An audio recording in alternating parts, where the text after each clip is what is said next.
नमस्कार दोस्तों, सरकारी जॉब डिटेल्स में आपका स्वागत है। आज मैं आपके लिए कुछ और महत्वपूर्ण जो करंट अफेयर्स के क्वेश्चन है वो लेके आया हूँ, जो 8 से 15 जनवरी तक के कुछ बहुत ही महत्वपूर्ण क्वेश्चंस हैं। एक बार इन्हें देख लेते हैं। तो सबसे पहला क्वेश्चन है दोस्तों, दुनिया का सबसे बड़ा तैरता हुआ सोलर प्रोजेक्ट किस नदी पर और किस राज्य में स्थापित होगा? तो यहाँ 4 ऑप्शंस हैं। नर्मदा नदी मध्य प्रदेश, यमुना नदी उत्तर प्रदेश, दुर्गावती नदी बिहार और चिनाब नदी हिमाचल प्रदेश। तो इसका जो राइट आंसर होगा वो है नर्मदा नदी मध्य प्रदेश। तो इसकी कुछ व्याख्या है, उसे भी हम एक बार देख लेते हैं। यहाँ पर दे रखा है, मध्य प्रदेश के खंडवा जिले में नर्मदा नदी पर ओंकारेश्वर बांध पर यह बनाया जा रहा है और 600 मेगावाट वाली विश्व के सबसे बड़े तैरते हुए फ्लोटिंग सौर ऊर्जा परियोजना से वर्ष 2022-23 से सौर ऊर्जा मिलने लगेगी। परियोजना में 3000 करोड़ रुपए का खर्च है। तेज लहरों और बाढ़ का इन पर कोई प्रभाव नहीं पड़ेगा। अंतर्राष्ट्रीय वित्त निगम, विश्व बैंक और पावर ग्रिड इस परियोजना के विकास के लिए सहायता देगा। ट्रांसमिशन लाइन रूट सर्वे का काम जनवरी 2021 में पावर ग्रिड द्वारा खंडवा सब स्टेशन तक शुरू होगा। बांध में सोलर पैनल लगाकर लगभग 2000 हेक्टेयर जल क्षेत्र में बिजली का उत्पादन किया जाएगा। ओके, नेक्स्ट क्वेश्चन, किस राज्य में स्थित सिरुबानी पहाड़ियों को तितली सुपर हॉट स्पॉट के रूप में घोषित किया गया? तो इसका जो राइट आंसर होगा तमिलनाडु। अब इसकी भी कुछ बिंदु देख लेते हैं। तमिलनाडु के कोयम्बटूर जिले में स्थित सिरुबानी पहाड़ियों को तितली सुपर हॉट स्पॉट के रूप में घोषित किया गया। इसकी घोषणा nature and butterfly society TNBS की 6 साल की स्टडी के बाद की गई। इस क्षेत्र में बड़ी संख्या में पाई जाने वाली तितली प्रजातियों के कारण इस क्षेत्र को तितलियों के सुपर हॉट स्पॉट के रूप में नामित किया गया है। TNBC के सदस्यों ने मार्च 2015 से दिसंबर 2020 के बीच तमिलनाडु 325 तितली प्रजातियां दर्ज की हैं। इन प्रजातियों में से 240 केवल सिरुबानी पहाड़ियों में ही पाई जाती हैं। ये अवधि के दौरान पाई जाने वाली कुल प्रजातियों का 74% है। और हॉट स्पॉट कब घोषित होता है? कोई भी क्षेत्र हॉट स्पॉट के रूप में तब नामित होता है जब वहां की 25% चेकलिस्ट प्रजातियां एक ही क्षेत्र में पाई जाती हैं। ओके, TNBS ने अपनी रिपोर्ट जिला वन अधिकारी D वेंकटेश को सौंप दी और सिरुबानी पहाड़ियों को तितली हॉट स्पॉट घोषित करने की सिफारिश की। रिपोर्ट में कहा गया है कि ब्रश से चलने वाली तितलियों के परिवार यहाँ सबसे अधिक हैं और दुर्लभ प्रजाति में Nilgiri tiger, Malabar, tree nymph, tawny rajah और तमिल कैथसे शामिल हैं। सिरुबानी में पाई जाने वाली तितलियों के 6 परिवार ये यहाँ पर आप पढ़ सकते हैं। ब्रश फुटेड, व्हाइट्स और yellow, blues, swallowtails, skippers, metal marks. अगला क्वेश्चन है दोस्तों, नई विदेश व्यापार नीति किस तारीख से लागू होगी? ये बहुत ही इंपॉर्टेंट क्वेश्चन है दोस्तों। तो इसका जो राइट आंसर है 1 अप्रैल। और इसके कुछ महत्वपूर्ण बिंदु, भारत की नई विदेश व्यापार नीति वर्ष 2021-26 1 अप्रैल 2021 से लागू होगी। केंद्रीय वाणिज्य और उद्योग मंत्रालय की संसदीय सलाहकार समिति की बैठक के दौरान यह निर्णय लिया गया। वर्तमान नीति 1 अप्रैल 2015 से 5 वर्ष के लिए लागू की गई थी, जो 31 मार्च 2020 तक के लिए वैध थी। लेकिन कोविड-19 महामारी के कारण अचानक पैदा हुए वर्तमान हालात को देखते हुए सरकार ने मौजूदा विदेश व्यापार नीति को 1 वर्ष अर्थात 31 मार्च 2021 तक के लिए बढ़ाकर विभिन्न निर्यात प्रोत्साहन योजनाओं के अंतर्गत राहत जारी रखने का फैसला किया गया है। ओके, अगला क्वेश्चन है दोस्तों, ब्लूमबर्ग बिलियनियर्स इंडेक्स के अनुसार जेफ बेजोस को पीछे छोड़ दुनिया का सबसे अमीर शख्स कौन बन गया है? तो इसका जो राइट आंसर होगा एलन मस्क। और इसके कुछ महत्वपूर्ण बिंदु, यह लिस्ट 7 जनवरी 2021 को जारी की गई। इलेक्ट्रिक कार बनाने वाली US की कंपनी टेस्ला और अंतरिक्ष मिशन की कंपनी स्पेस एक्स के CEO एलन मस्क अब दुनिया के सबसे अमीर इंसान बन गए हैं। उन्होंने ब्लूमबर्ग की ओर से जारी की जाने वाली अरबपतियों की सूची में अमेजन के फाउंडर जेफ बेजोस को पीछे छोड़ दिया है। एलन मस्क की नेटवर्थ 195 बिलियन US से अधिक है। इस सूची में 500 अरबपति शामिल हैं। बता दें कि बेजोस 2017 से दुनिया के सबसे अमीर शख्स थे।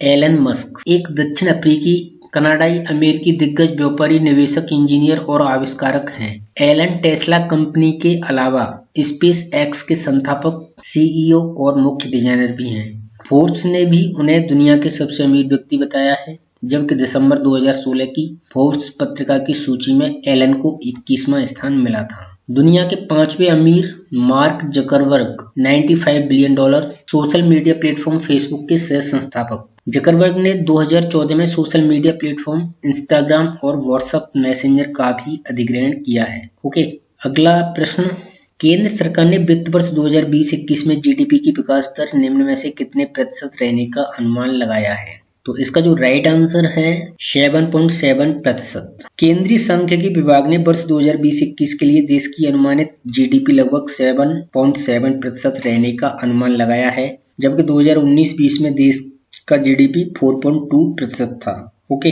अगला क्वेश्चन क्या है? राइट अंडर आवर नोज शीर्षक उपन्यास किस भारतीय अधिकारी ने लिखा है? यहाँ पर 4 ऑप्शंस दिए हुए हैं, चेतन भगत, आर गिरधरन, राजेंद्र कुमार, शशि थरूर। तो इसका जो सही आंसर होगा गाइस आर गिरधरन। ओके, और इसके कुछ महत्वपूर्ण बिंदु, आरबीआई के महाप्रबंधक आर गिरधरन ने अपनी पहली पुस्तक राइट अंडर आवर नोज लिखी है। राइट अंडर योर नोज में एक हत्यारा एक वैज्ञानिकों की पुलिस की नाक के नीचे से हत्या कर देता है और फोरेंसिक को पीछे छोड़ देता है। इस स्थिति से निपटने के लिए मुख्यमंत्री विजय को फोन करते हैं, जिसे एक सप्ताह में संसद के शुरू होने से पहले मामले को सुलझाने के लिए एक असंभव समय सीमा दी गई। नेक्स्ट क्वेश्चन है दोस्तों, हाल ही में किस फैशन डिजाइनर का तमिलनाडु के कोयम्बटूर में निधन हो गया? यहाँ 4 ऑप्शन दिए हुए हैं, सत्यपाल, मनीष मल्होत्रा, रोहित बाल, मनीष अरोड़ा। तो इसका जो राइट आंसर है सत्यपाल। सत्यपाल पिछले महीनों से बीमार चल रही थी। इनकी उम्र 79 साल की थी। इन्होंने कई ब्रांडेड कंपनी के लिए कपड़े डिजाइन किए। उन्हें दिसंबर में स्ट्रोक का सामना करना पड़ा, जिसकी वजह से इनकी मृत्यु हो गई। अगला क्वेश्चन है दोस्तों, पुरुषों के टेस्ट मैच में चौथे अंपायर के लिए चुनी पहली महिला कौन है, जिन्होंने 7 जनवरी 2021 को सिडनी मैच में ये भूमिका निभाई? तो इसका जो सही आंसर है क्लेयर पोलोस्क। ऑस्ट्रेलिया की 32 साल की पोलोस्क मैच में चौथे अंपायर की भूमिका में है। इससे पहले वह पुरुष वनडे मैच की भी पहली महिला अंपायर रह चुकी है। भारत और ऑस्ट्रेलिया के बीच 4 मैचों की सीरीज सिडनी में चल रही है, जिसमें क्लेयर चौथे अंपायर की भूमिका में है। अगला क्वेश्चन है, किस केंद्र शासित प्रदेश में नई शिक्षा नीति के तहत अपने राज्य में नई स्कूल बैग नीति लागू कर दी है? यहाँ पर 4 ऑप्शंस दिए हुए हैं और इसका जो राइट आंसर है नई दिल्ली। राष्ट्रीय राजधानी के सभी स्कूलों को 7 जनवरी 2021 से यह नीति लागू करने का निर्देश दिया गया है। दिल्ली की शिक्षा निदेशालय डीओई ने स्कूल प्रिंसिपल्स को पत्र भेज दिए हैं। इसमें भारी भरकम स्कूल बैग्स को बच्चों के स्वास्थ्य के लिए गंभीर खतरा बताया गया है। निदेशालय ने कहा है कि ज्यादातर स्कूल मल्टी स्टोरी बिल्डिंग्स में चल रहे हैं, जहां बच्चों को भारी स्कूल बैग्स को ढोकर सीढ़ियां चढ़नी पड़ती हैं या उनके घुटनों व मांसपेशियों के लिए खतरनाक है। केंद्रीय शिक्षा मंत्रालय ने दिसंबर 2020 में नई शिक्षा नीति के तहत नई स्कूल बैग नीति की अधिसूचना जारी की। यहाँ कुछ बिंदु हैं। प्री प्राइमरी कक्षाओं के बच्चों को एक भी किताब या कॉपी लेकर स्कूल नहीं बुलाया जाए। कक्षा 1 और 2 के बच्चों के लिए सिर्फ एक नोटबुक लेकर स्कूल जाना जरूरी हो। कक्षा 1 से 10 तक के स्टूडेंट के स्कूल बैग का वजन बच्चे के वजन का 10% से ज्यादा ना हो। बच्चों के स्कूल बैग्स की निरंतर जांच हो ताकि यह देखा जा सके कि वे वजनी बैग नहीं उठा रहे हैं। स्टूडेंट्स और पेरेंट्स को स्कूल बैग्स की जानकारी दी जाए। साथ ही स्टूडेंट्स को बैग के दोनों स्ट्रैप दोनों कन्नों पर रखने के लिए प्रोत्साहित किया जाए ताकि बैग का वजन शरीर पर बराबर बटा रहे। नेक्स्ट क्वेश्चन है, खेलो इंडिया आइस हॉकी टूर्नामेंट का शुभारंभ किस केंद्र शासित प्रदेश में किया गया? इसका राइट आंसर है लद्दाख। लद्दाख के चिकटन में खेलो इंडिया आइस हॉकी टूर्नामेंट की शुरुआत 6 जनवरी 2021 से हुई। यह पहला मौका है जब चिकटन की महिला टीम ने कारगिल जिले में खेले जा रहे खेलो इंडिया गेम्स में भाग लिया। टूर्नामेंट में चिकटन के गांव से भाग लेने वाली 13 टीमें हैं, जिसमें 11 पुरुष टीम और 2 महिला टीमें शामिल हैं। टूर्नामेंट का उद्घाटन एसडीएन शंकर चिकटन और आयोजन के मुख्य अतिथि काचू असगर अली खान ने जेपीओ चिकटन गुलाम रसूल के साथ साथ प्रभारी पुलिस पोस्ट चिकटन की मौजूदगी में किया। अगला क्वेश्चन है, भारत और किस देश ने मध्यम रेंज की सतह से हवा में मार करने वाली मिसाइल MRSAM रक्षा प्रणाली का सफलतापूर्वक परीक्षण किया? तो इसका जो सही आंसर है इजराइल। दोनों देशों ने अपनी युद्धक क्षमताओं को बढ़ाने के लिए संयुक्त रूप से इस प्रणाली को विकसित किया है। रक्षा विशेषज्ञों का कहना है कि यह शत्रु विमान को 50 से 70 किलोमीटर की दूरी से मार गिरा सकती है। अगला क्वेश्चन है, अमेरिका ने किस देश को फिर से आतंकवाद के प्रायोजक घोषित किया है? यहाँ पर 4 ऑप्शंस दिए हुए हैं। इसका राइट आंसर है क्यूबा। यहाँ कुछ बिंदु दे रखे हैं। इस सूची को पहली बार 1979 में इराक, लीबिया, सीरिया और दक्षिण यमन के साथ जारी किया गया था। क्यूबा को इस सूची में 1992 में जोड़ा गया था। 2015 में ओबामा प्रशासन ने इस सूची से हटा दिया था, लेकिन अब दोबारा जोड़ा गया है। ईरान को 1984, बाद में उत्तर कोरिया और सूडान को 1988 और 1993 में जोड़ा। लीबिया को 2006, उत्तर कोरिया को 2008 में हटा दिया और 2017 में फिर से जोड़ा गया। क्यूबा और अमेरिका का संबंध कैसा है? 1908 और 1902 के बीच पेरिस संधि के अनुसार क्यूबा एक अमेरिकी संरक्षित राज्य बन गया था। 1958 तक क्यूबा की क्रांति के बाद अमेरिका क्यूबा के संबंध और बिगड़ गए थे। बाद में 2016 में फिर से सिंड्रोम ने हवाना में अमेरिकी राजनयिकों को प्रभावित किया था। इसे हवाना सिंड्रोम का नाम दिया गया था और इसने दोनों देशों के बीच संबंधों को और खराब कर दिया था। वर्ष 2020 में ईरान को बताया था प्रायोजक। इससे पहले 5 अगस्त 2020 को अमेरिका ईरान को आतंकवाद का नंबर 1 प्रायोजक करार दे चुका है। नेक्स्ट क्वेश्चन है guys, the population mystery Islam, family planning and politics in India. इस पुस्तक के लेखक का नाम बताएं जो फरवरी 2021 में लॉन्च होगी। ये बहुत ही इंपॉर्टेंट क्वेश्चन है दोस्तों। इसका जो राइट आंसर है एस बाई कुरैशी। पूर्व मुख्य चुनाव आयुक्त CEC एस बाई कुरैशी अपनी किताब the population myth, Islam, family planning and politics in India लेकर आए हैं। यह पुस्तक 15 फरवरी 2021 को प्रस्तुत होगी। इसे हार्पर कॉलिंस इंडिया द्वारा प्रकाशित किया गया है। इस किताब में धार्मिक दृष्टिकोण से भारत की जनसांख्यिकी का मूल्यांकन करती है और मिथकों को गलत बताने का प्रयास करती है कि इस्लाम परिवार नियोजन के खिलाफ है और मुस्लिम विकास दर राजनीतिक शक्ति पर कब्जा करने से जुड़ी है। पुस्तक जनसंख्या डेटा, राष्ट्रीय और अंतर्राष्ट्रीय रिपोर्टों के आलोक में मुस्लिम विकास दर का विश्लेषण है। इसके अलावा ये किताब भारत में जनसांख्यिकी के राजनीतिकरण के महत्वपूर्ण और तत्काल प्रश्न की जाँच करती है। नेक्स्ट क्वेश्चन है गाइस, 9 जनवरी 2021 को 62 लोगों को लेकर जा रहा यात्री विमान उड़ान भरने के कुछ समय बाद ही समुद्र में क्रैश हो गया। यह घटना किस देश की है? यहाँ पर ऑप्शंस दे रखे हैं, चिली, ऑस्ट्रेलिया, इंडोनेशिया, न्यूजीलैंड। तो इसका जो राइट आंसर है दोस्तों इंडोनेशिया। इंडोनेशिया की राजधानी जकार्ता से उड़ान भरने के बाद श्री विजया एयर का विमान समुद्र में क्रैश हो गया। इस विमान में 62 यात्री सवार थे। इंडोनेशियाई बचाव दल ने जावा सागर से विक्षत शव और कपड़ों के चीथड़े निकाले हैं। यह विमान राजधानी जकार्ता से पोंटियानक जा रहा था। बताया जा रहा है कि यात्रियों को ले जा रहा बोइंग 737-500 विमान करीब 27 साल पुराना था। अगला क्वेश्चन है गाइस, केंद्रीय औद्योगिक सुरक्षा बल CISF का महानिदेशक DG किसे बनाया गया है? ये भी एक इम्पोर्टेंट क्वेश्चन है। तो इसका जो राइट आंसर है सुबोध कुमार जायसवाल। IPS सुबोध कुमार जायसवाल ने 8 जनवरी 2021 को CISF के DG का पदभार ग्रहण कर लिया। इससे पहले वह मुंबई में पुलिस महानिदेशक के रूप में कार्यरत थे। राजेश रंजन की सेवानिवृत्ति के बाद उन्हें ये पद मिला है। सुबोध कुमार 1985 में भारतीय पुलिस सेवा में शामिल हुए थे और उन्हें महाराष्ट्र कैडर मिला था। नेक्स्ट क्वेश्चन है गाइस, गोवा में आयोजित 51वें भारतीय अंतर्राष्ट्रीय फिल्म महोत्सव के लिए कंटेंट फोकस किसे चुना गया? इसका जो राइट आंसर है बांग्लादेश। द कंटेंट फोकस एक विशेष खंड है जो देश की सिनेमा उत्कृष्टता और योगदान को चिन्हित करता है। IFFI में इस खंड में बांग्लादेश की 4 फिल्मों को दिखाया जाएगा। बोधली, Meghmallar, under construction, sincerely yours, Dhaka. 1952 में स्थापित किया गया भारतीय अंतर्राष्ट्रीय फिल्म महोत्सव एशिया के सबसे महत्वपूर्ण फिल्म समारोह में से एक है।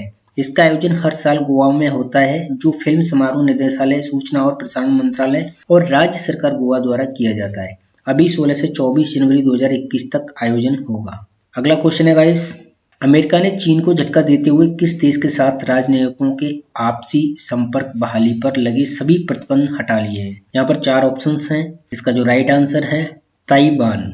अमेरिका ने चीन को झटका देते हुए ताइवान के साथ राजनयिकों के आपसी संपर्क बहाली पर लगे सभी प्रतिबंध हटा लिए हैं। इस कदम के बाद अमेरिका के ताइवान से रिश्ते और भी ज्यादा मजबूत हो गए। दरअसल चीन सरकार दावा करती रही है कि ताइवान उसका हिस्सा है। चीन अपने राजनयिक ताकत का इस्तेमाल कर ताइवान को ऐसे किसी भी संगठन में शामिल होने से रोकता है जिसकी सदस्यता के लिए देश का दर्जा हासिल होना जरूरी है। वहीं गृह युद्ध के बाद 1949 से चीन से अलग हुआ ताइवान खुद को एक लोकतांत्रिक देश मानता है। अमेरिका ने ताइवान से संपर्क बहाली का यह कदम उस वक्त उठाया है जब 20 जनवरी को जो बाइडेन देश के अगले राष्ट्रपति के तौर पर शपथ लेने जा रहे थे। नेक्स्ट क्वेश्चन है दोस्तों, कोरोना वैक्सीन को लेकर बनी कमेटी का चेयरमैन किसे नियुक्त किया है? ये भी एक इम्पोर्टेंट क्वेश्चन है। इसका राइट आंसर है RS शर्मा। TRAI के पूर्व चीफ RS शर्मा को ये जिम्मेदारी दी गई। केंद्र सरकार ने घोषणा की है कि 16 जनवरी से कोरोना का वैक्सीनेशन शुरू हो गया है। इसके लिए 10 सदस्यीय कमेटी बनाई गई है जो देश में वैक्सीन के पूरे कामकाज पर नजर रखेगी। इस कमेटी का नाम empowered committee for administration of covid vaccine है। RS शर्मा को इसके अलावा वैक्सीन एडमिनिस्ट्रेशन पर बने नेशनल एक्सपर्ट ग्रुप में भी शामिल किया गया था, जिसे नीति आयोग के सदस्य BK पॉल हेड कर रहे हैं। नेक्स्ट क्वेश्चन है दोस्तों, सिक न्यूबॉर्न केयर यूनिट में 8 जनवरी 2021 को आग लगने से 10 नवजात की मौत हो गई। ये घटना किस राज्य की है? इसका राइट आंसर है महाराष्ट्र। महाराष्ट्र के भंडारा के जिला अस्पताल में रात करीब 1:30 से 2 बजे के बीच सिक न्यूबॉर्न केयर यूनिटी में आग लगी। ये बच्चे महज 1 से 3 महीने के थे और कमजोर होने की वजह से SNCU में भर्ती थे। 3 साल पहले भी इसी वार्ड में आग लगी थी, लेकिन सुरक्षा के कदम नहीं उठाए गए। इतना धुआं था कि गौर तक के लिए भी सांस लेना मुश्किल था। मशीनें भी जलकर खाक हो गई। अगला क्वेश्चन है गाइस, फास्टिन आर्चेंज टोडेरा दोबारा किस देश के राष्ट्रपति चुने गए? इसका राइट आंसर है मध्य अफ्रीकी गणराज्य। 4 जनवरी 2021 को इसका परिणाम घोषित किया गया। 63 वर्षीय फास्टिन आर्चेंज टोडेरा 53% से अधिक मतों से चुनाव जीतने के बाद दोबारा मध्य अफ्रीकी गणराज्य का राष्ट्रपति चुना गया। राष्ट्रपति 2016 से सत्ता में है, लेकिन देश के बड़े हिस्सों पर नियंत्रण हासिल करने के लिए हथियारबंद विरोधियों से संघर्ष कर रहे हैं। अगला क्वेश्चन है, क्वीन ऑफ जिम्नास्टिक के नाम से प्रसिद्ध दुनिया की सबसे वृद्ध जीवित ओलंपिक चैंपियन ने 9 जनवरी 2021 को 100वां जन्मदिन मनाया। उनका नाम बताएं। तो इसका जो राइट आंसर है दोस्तों, एग्रेस कैलेटी। हंगरी की पूर्व महिला जिम्नास्ट एग्रेस कैलेटी ने बुडापेस्ट में अपना जन्मदिन मनाया। जिम्नास्टिक में 5 स्वर्ण सहित 10 ओलंपिक पदक जीत चुकी हैं। वर्ष 1921 में जन्मी कैलेटी 1940 और 1944 ओलंपिक के द्वितीय विश्व युद्ध के कारण रद्द होने से इनमें नहीं खेल पाई थी। इन्होंने वर्ष 1952 में हेलसिंकी खेलों में 31 साल की उम्र में ओलंपिक से ही खेल की शुरुआत की थी। 35 साल की उम्र में वह जिम्नास्टिक के इतिहास में सबसे उम्रदराज स्वर्ण पदाधिकारी बन गई थी। यहूदी मूल की होने के कारण उन्हें 1941 में हंगरी में छिपकर रहना पड़ा। अपना नाम और पहचान बदलकर घरों में काम किया। नेक्स्ट क्वेश्चन है गाइस, राष्ट्रीय युवा दिवस कब मनाया जाता है? तो इसमें 4 ऑप्शंस हैं। तो इसका जो राइट आंसर होगा 12 जनवरी। तो इसके कुछ महत्वपूर्ण बिंदु देख लेते हैं। स्वामी विवेकानंद की जयंती के दिन राष्ट्रीय युवा दिवस मनाया जाता है। इस दिन को मनाने का उद्देश्य स्वामी विवेकानंद के आदर्शों और विचारों से देश भर के युवाओं को जागरूक करना है। इस दिन को मनाए जाने की घोषणा वर्ष 1984 में भारत सरकार द्वारा की गई थी और इसे पहली बार 1985 में मनाया गया था। स्वामी विवेकानंद ने 1 मई 1897 को रामकृष्ण मठ और मिशन की स्थापना की। 1898 में उन्होंने बेलूर मठ की स्थापना की। अगला क्वेश्चन है गाइस, विश्व हिंदी दिवस कब मनाया जाता है? तो इसका जो राइट आंसर होगा 10 जनवरी को विश्व हिंदू दिवस मनाया जाता है। पहला विश्व हिंदी दिवस वर्ष 2006 में मनाया गया था। इसका उद्देश्य विश्व में हिंदी के प्रचार प्रसार के लिए जागरूक करना था तथा हिंदी को अंतर्राष्ट्रीय भाषा के रूप में स्थापित करना था। विदेशों में भारत के दूतावासों में इस दिन को विशेष रूप से आयोजित किया जाता है। चूंकि प्रथम विश्व युद्ध सम्मेलन 10 जनवरी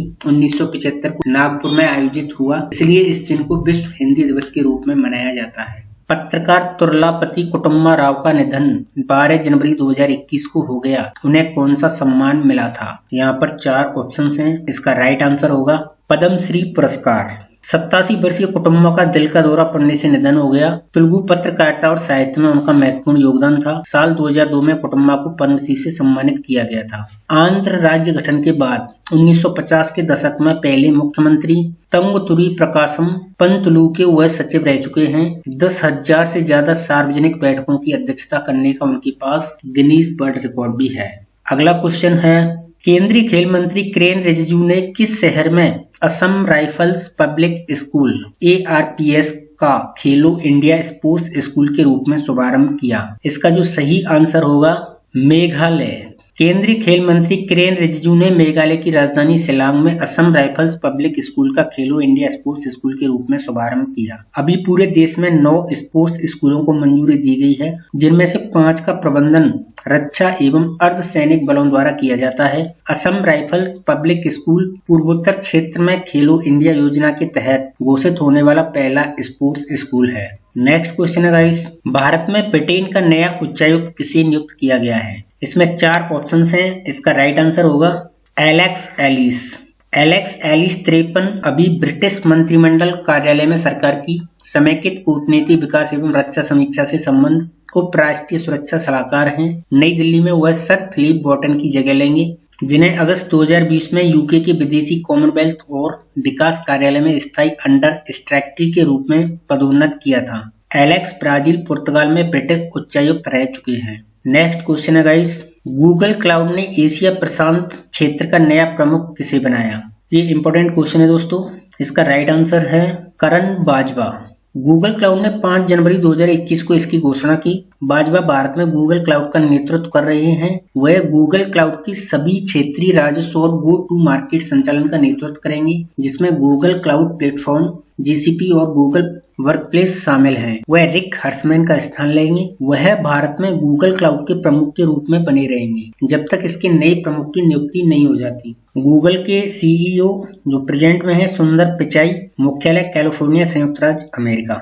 नेक्स्ट क्वेश्चन है guys, all India football federation AIFF का पहला उप महासचिव किसे नियुक्त किया गया है? इसका राइट आंसर अभिषेक यादव। 40 साल के अभिषेक पूर्व अंतर्राष्ट्रीय खिलाड़ी ने बाईचुंग भूटिया, सुनील छेत्री, महेश कबली और क्लाइमैक्स लॉरेंस जैसे दिग्गजों के साथ राष्ट्रीय टीम का प्रतिनिधित्व किया है। वह 2018 से राष्ट्रीय टीम के निदेशक के रूप में सेवाएं दे रहे हैं। अभिषेक ने खिलाड़ी के तौर पर 2002 में भारत को LG कप का विजेता बनाने में अहम भूमिका निभाई थी। उन्होंने फाइनल में वियतनाम के खिलाफ मैच में गोल किया था।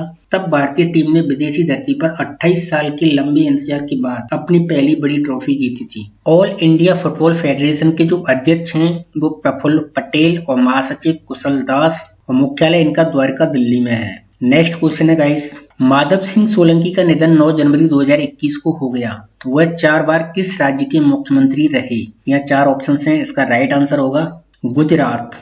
माधव सिंह सोलंकी पेशे से वकील थे। PV नरसिम्हा राव सरकार में विदेश मंत्री भी रहे हैं। गुजरात की राजनीति में उन्होंने क्षत्रिय, हरिजन, आदिवासी और मुस्लिम को लेकर एक नई रणनीति बनाई। इसे खेम थ्योरी कहा जाता है। माधव सिंह पहली बार 1977 में अल्पकाल के लिए गुजरात के मुख्यमंत्री बने। 1980 के विधानसभा चुनाव में कांग्रेस को बहुमत मिला। 1981 में सोलंकी ने आरक्षण लागू किया। इसके विरोध में काफी हंगामा हुआ था। राज्य में हिंसा के बाद 1985 में उन्होंने इस्तीफा दे दिया था, लेकिन अगले विधानसभा चुनाव में उन्होंने खेम थ्योरी अपनाई और बम्पर वोटों से जीत हासिल की। नेक्स्ट क्वेश्चन है गाइस, किस देश ने मृत्यु दंड को समाप्त कर दिया है? इसका राइट आंसर है कजाकिस्तान। कजाकिस्तान ने राष्ट्रपति कासिम जोमार टोकायेव ने मृत्यु दंड पर लगभग 20 साल की फ्रीज को स्थायी करते हुए मृत्यु दंड को समाप्त कर दिया है। ये आदेश 9 जनवरी 2021 को दिया गया। 2003 से कजाकिस्तान में फांसी को रोक दिया गया था, लेकिन वहां का कोर्ट कुछ मामलों में सजाए मौत की सजा देता था। आपको बता दें कि कजाकिस्तान का कुछ क्षेत्र यूरोप और एशिया दोनों में आता है। क्षेत्रफल के आधार पर ये दुनिया का 9वां सबसे बड़ा देश है। कजाकिस्तान में शुष्क महाद्वीपीय जलवायु है, जिसका अर्थ है कि सर्दी काफी ठंडी होती है और गर्मी गर्म होती है। इसके जो पड़ोसी देश हैं रूस, अजरबैजान, चीन, Kyrgyzstan, Uzbekistan, Turkmenistan. Next question है गाइस, केंद्र सरकार ने जम्मू कश्मीर में औद्योगिक विकास के लिए कितने करोड़ रुपए के फंड की मंजूरी दी है? ये एक इम्पोर्टेंट क्वेश्चन है। यहाँ 4 ऑप्शंस दिए हुए हैं। इसका राइट आंसर होगा 28,400 करोड़ रुपए। जम्मू कश्मीर के उपराज्यपाल मनोज सिन्हा ने 7 जनवरी 2021 को इसकी जानकारी दी।